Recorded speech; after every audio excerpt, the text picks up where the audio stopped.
Buenos días, tardes, noches, siempre es un buen momento para ver Mente en Contexto, tu canal de confianza para reflexionar sobre los fenómenos sociales desde un punto de vista psicológico. Nuestros amigos de Radio Ambulante nos han mandado el caso de Linda Inés, una estudiante de medicina víctima del fraude en las cuotas raciales en las instituciones educativas de Brasil, como consecuencia del racismo.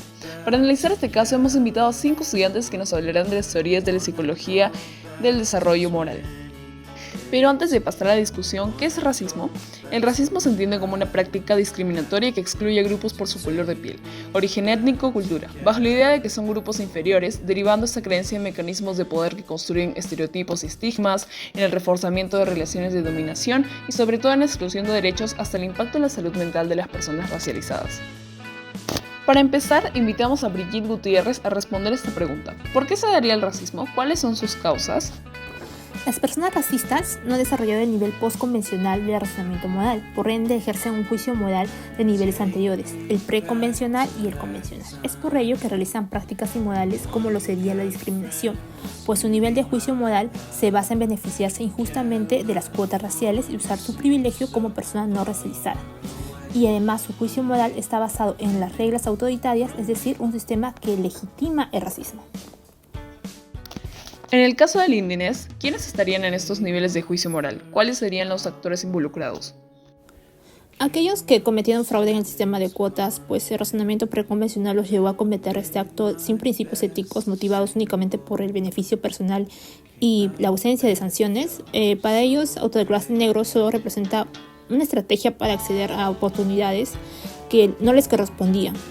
Su intervención no se basa en una convicción interna de equidad y justicia, sino de reglas, o no reglas, de la autoridad del sistema racista. Y a pesar que Kohlberg sostiene que el juicio moral se va desarrollando con el paso de los años, los sistemas sociales legitiman un razonamiento moral, como hemos visto, uno racista, y los individuos que no reflexionan son perpetradores y reproductores de estos sistemas con razonamientos inmorales. ¿Cómo es que las personas, a pesar de tener la facultad de razonar y desarrollarse progresivamente su juicio moral, se quedan estancadas en cierto nivel? Damos la posta a Leila Villarreal. Para responder, me basaré en que Turiel menciona que nuestros pensamientos morales se dividen en 3 dominios. El personal, que abarca decisiones individuales como preferencias. El convencional, que incluye normas sociales creadas para mantener el orden, como reglas y costumbres. Y el moral, que se basa en el principio de justicia y derechos. A veces estos dominios se confunden, lo que lleva a errores en el juicio moral. En el racismo, muchas veces se confunde el dominio moral con el convencional, pues se justifican prácticas discriminatorias como si fueran normas aceptadas, cuando en realidad vulneran principios de justicia y derechos humanos. Esto se ve cuando Linda Inés menciona que algunos perciben el sistema de cuotas como una norma convencional para organizar el acceso a la educación y que en realidad cumple una función moral al reparar las desigualdades históricas. La confusión ocurre cuando se ignora este propósito y se intenta deslegitimarlo. Este no es un caso aislado. Según Latinobarómetro, un 11% de la población cree que los indígenas son un grupo más discriminados y un 8% menciona lo mismo sobre los afrodescendientes. Esto muestra cómo la confusión de dominios permite que la discriminación persista y se perpetúe en la sociedad. Si las personas se tienen un juicio moral, ¿cómo logran justificar y ejercer el racismo incluso cuando contradice los principios de justicia e igualdad? Damos paso a Flavio Sebastiani. El racismo puede entenderse como un fenómeno de desconexión moral, según la teoría de Bandura. Estos permiten justificar acciones inmorales, haciéndolas parecer correctas y evitando el dolor de la autosanción. La identidad moral es quien somos en términos morales, y cuando una acción contradice esta identidad, se genera malestar por la autosanción, por lo que se recurre a mecanismos de defensa para justificar sus actos y evitar la autocrítica. Con el tiempo, estos mecanismos se hacen rutina, limitando la posibilidad de reflexión y por ende de corregir conductas inmorales. La sociedad, además, legitima formas de justificar actos inmorales y moldea una nueva identidad moral basada en la indiferencia. Es importante hablar sobre el racismo en el Perú, y justamente Portocarrero establece cómo este racismo funciona en el Perú. Una de estas maneras sería a través del fundamento invisible, que naturaliza el racismo en normas y estructuras, y este se relaciona con el mecanismo de desconexión moral de desplazamiento de responsabilidad. Las personas culpan al sistema y ven el racismo como un problema estructural, evitando reflexionar sobre su rol y limitando la acción individual. Un ejemplo es el caso de Linda Inés, donde estudiantes justificaron un fraude diciendo que el sistema no estableció un convenio de verificación, trasladando la culpa de la estructura en lugar de asumir su falta ética. Ahora, también es importante saber cuáles son las consecuencias de este racismo. Por eso invitamos a Valeria Shiroma para que nos comente un poco sobre este tema.